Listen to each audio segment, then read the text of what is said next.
L'échéancier et le plan de TFE. Donc nous allons voir comment réaliser un échéancier. On verra que ce n'est pas si difficile que ça. Comment trouver les idées pour réaliser un plan. Choisir un type de plan adapté au sujet. Comment élaborer un plan. Et ensuite nous terminerons par un exercice pratique.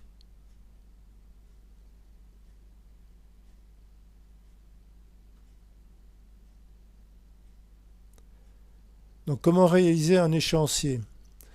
Donc pour pouvoir réaliser un échéancier, vous pouvez utiliser un calendrier que vous avez chez vous, ou un agenda, ou un tableau, ou un planning, ou encore, par exemple, élaborer un fichier Excel.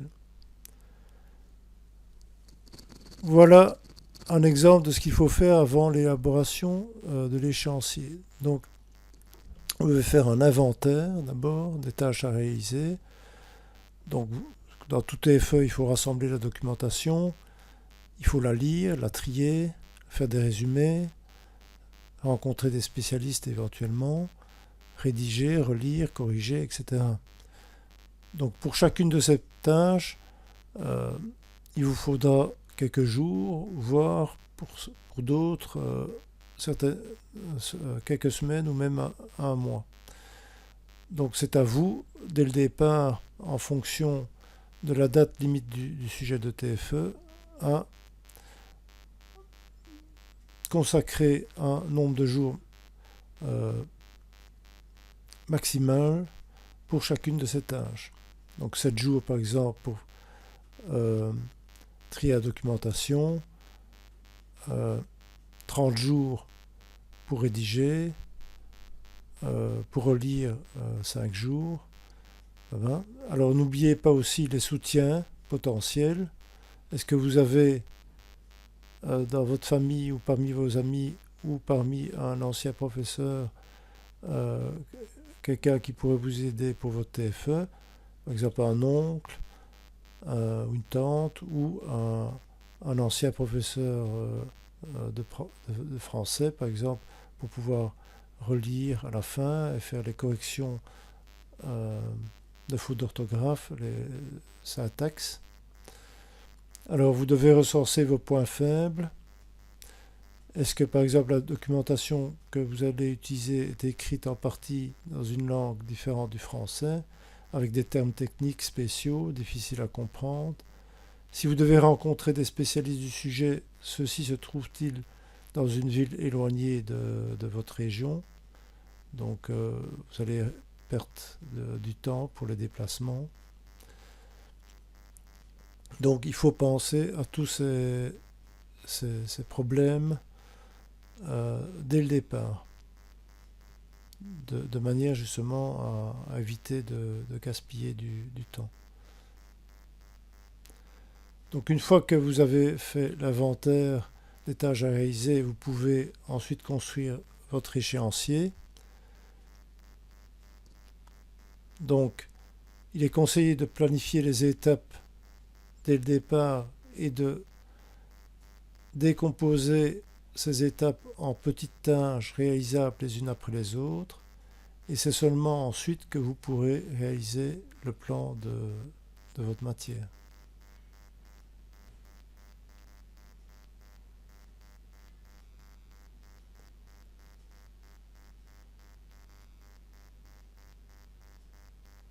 Voici un exemple d'échéancier à long terme.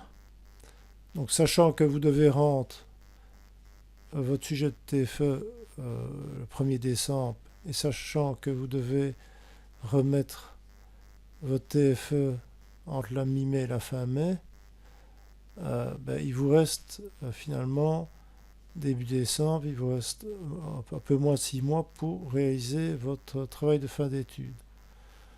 Donc vous pouvez par exemple dire pour le plan provisoire, je le réaliserai du 1er au 15, la recherche documentaire du 16 au 23. Ensuite, je ferai diverses lectures. Je me consacrerai à un moment donné à la rédaction par exemple du 1er au 15 avril de la première partie du travail. La fin du travail devra être rédigé au plus tard le 30 avril. Alors vous devrez penser aussi aux problèmes techniques de mise en page, d'insertion d'images, de tableaux, à la rédaction de la conclusion qui est souvent négligée mais qui est capitale, à l'impression, même si une partie maintenant doit être du TFE est déposée de manière électronique. Donc évitez la politique du lièvre. Donc ne remettez pas à demain ce que vous pouvez faire aujourd'hui. Donc faites à présent un échéancier qui soit cohérent et qui tient la route.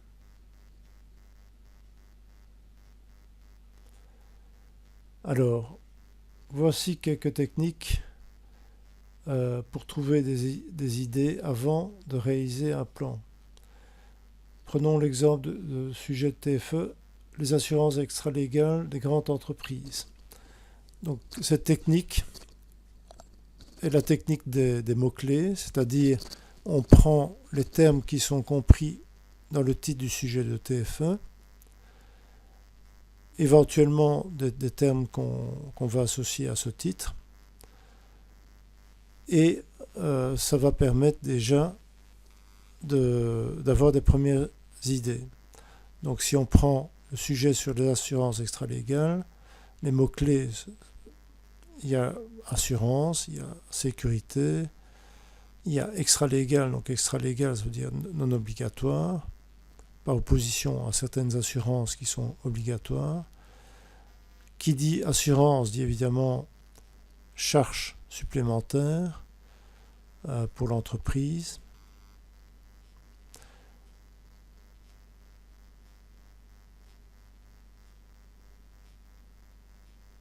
Alors vous avez une autre technique qui est le questionnement par association d'idées. Donc c'est une technique qui consiste à faire travailler son imagination sans limite. C'est une sorte de brainstorming. Donc vous allez noter sur une feuille de papier toutes les idées qui vous passent par la tête en relation avec le sujet de votre TFE. Donc il ne faut surtout pas se censurer.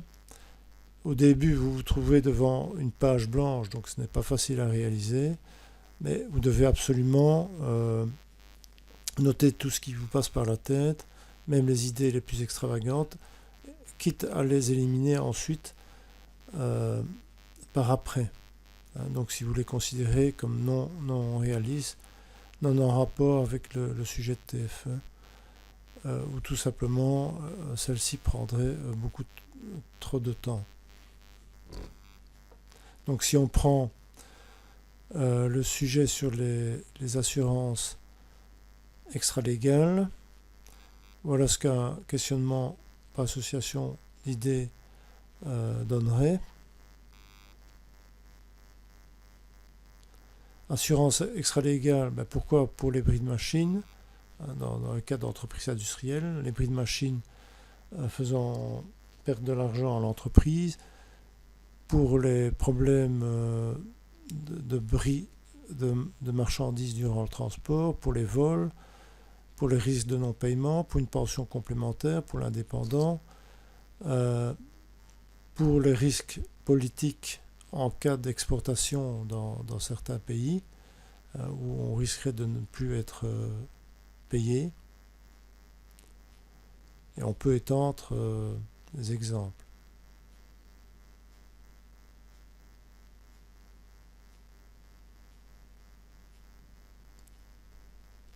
Alors, autre technique, le questionnement par déduction.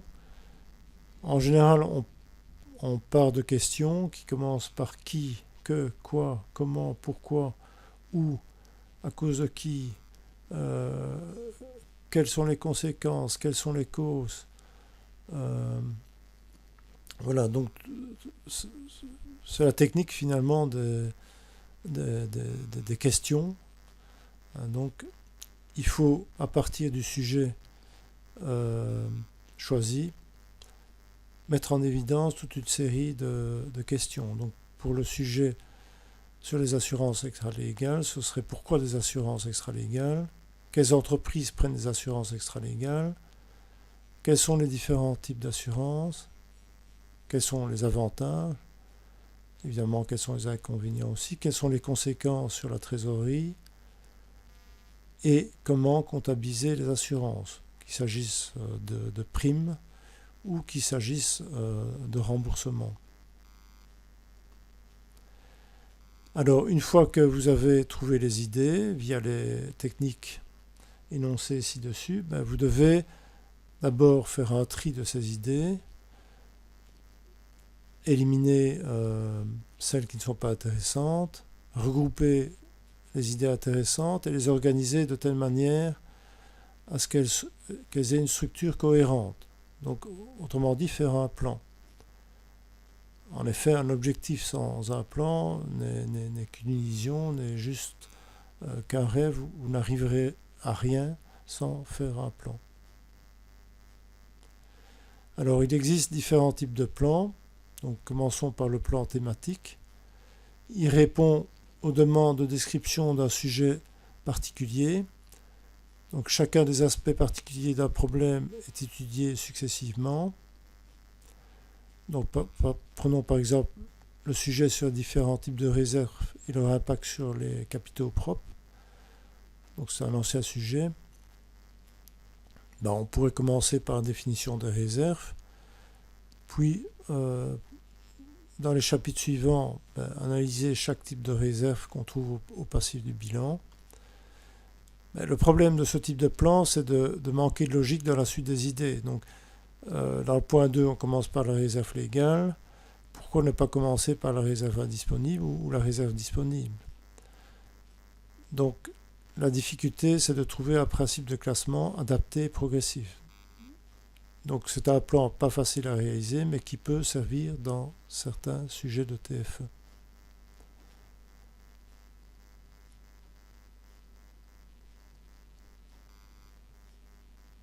Alors, autre type de plan, le plan critique. Il est recommandé chaque fois qu'on vous demande de prendre position sur un problème controversé ou discutable. Donc, exemple de sujet, l'impôt direct est le système le plus équitable pour les citoyens. Donc, dans un premier chapitre, on distinguerait fiscalité directe et fiscalité indirecte, ce qu'elles comportent chacune. Deuxième chapitre, ce serait les arguments en faveur de la fiscalité directe. Le troisième chapitre, les arguments défavorables à la fiscalité indirecte.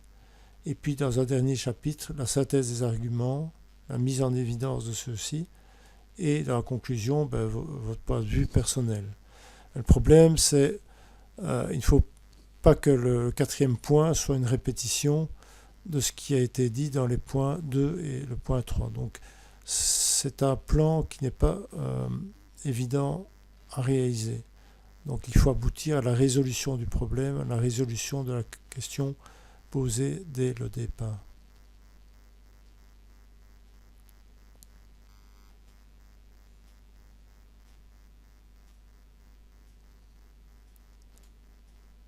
Alors, autre type de plan, vous avez maintenant le plan comparatif qui consiste, comme son nom l'indique, à comparer deux notions en les analysant.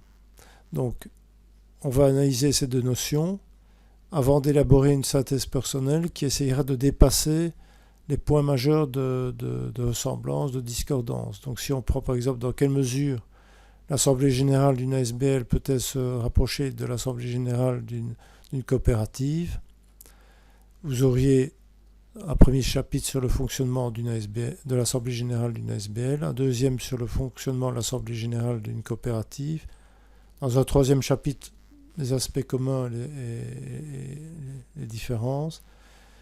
Mais il faut pas se limiter à ça. Il faut aussi donner son point de vue personnel et proposer évidemment une solution qui dépasse ces différences ou ces points communs. Alors, dernier type de plan qu'on va proposer ici, c'est le plan analytique. Celui-ci vise à faire le tour d'un problème qu'on vous demande d'analyser globalement. Donc, il s'attache à l'analyse des origines et des conséquences du problème étudié. Donc, prenons le sujet, la gestion optimale des exploitations agricoles. Donc, si on utilise la technique des mots-clés, en reprenant les termes du titre, on a gestion, on a management, on a également optimal, donc optimal, efficacité, efficience, exploitation, un synonyme c'est ferme, exploitation agricole, ça fait référence à l'agriculture. Questionnement par association d'idées, pourquoi une gestion optimale? Pour économiser, pour gagner plus, pour moins gaspiller, pour la survie de l'entreprise, pour faire face à la concurrence, éviter la faillite, etc. Si on prend la technique du questionnement par déduction, qu'est-ce qu'une gestion optimale? Qu'est-ce qu'une exploitation agricole? Pourquoi une gestion optimale? Quelles sont les caractéristiques? Qu'est-ce que cela implique? Quelles sont les conséquences d'une gestion optimale? Et comment trouver des exploitations agricoles avec une gestion optimale? Où les trouver? Donc, à partir de ces idées-là, voici un plan analytique qu'on pourrait élaborer.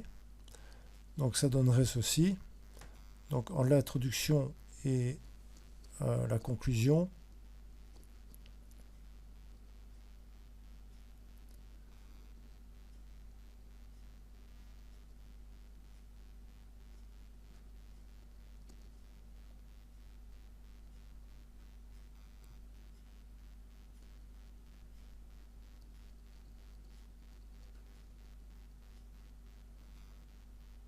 Alors, rien ne vous empêche dans le plan analytique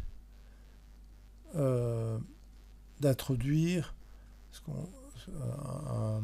un autre type de plan. C'est-à-dire vous pouvez très bien, dans un plan analytique, par exemple, mettre à l'intérieur de celui-ci, par exemple, je ne sais pas moi, un plan comparatif à un moment donné. Donc le plan analytique ici, ce serait dans un premier chapitre, définition de la gestion optimale et définition d'une exploitation agricole. Ensuite, la présentation de la méthode utilisée pour votre étude. Point 3, la partie pratique avec l'étude statistique de 100 exploitations agricoles. On choisit un échantillon de 100. L'analyse des résultats de l'étude. Et dans un dernier point, la mise en évidence des critères propres à une gestion optimale d'une exploitation agricole. La conclusion devrait être, par exemple, votre avis personnel, mais aussi peut-être l'apport de conclusions, d'études qui vont dans le même sens de vos constatations ou au contraire qui atténuent vos constatations.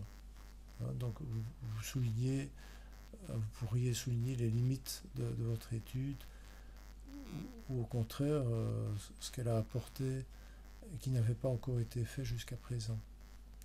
Donc maintenant, vous allez réaliser un exercice pratique à partir de votre sujet, de votre épreuve intégrée.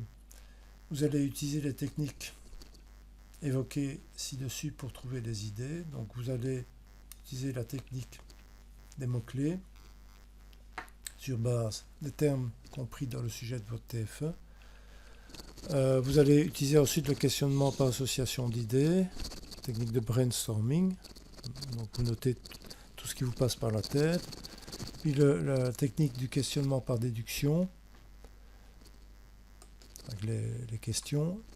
Et choisir un type de plan adapté le mieux à votre sujet de TFE. Donc est-ce que c'est un plan thématique, un plan comparatif, un plan critique, un plan analytique, ou une combinaison des différents plans dont on va parler. Ensuite, vous construirez votre plan provisoire et vous déposerez votre travail à l'endroit prévu à cet effet, ce qui permettra et pour vous-même et pour moi-même de voir dans quelle mesure votre plan est complet, est réaliste et faisable compte tenu du temps imparti pour la réalisation de votre TFE.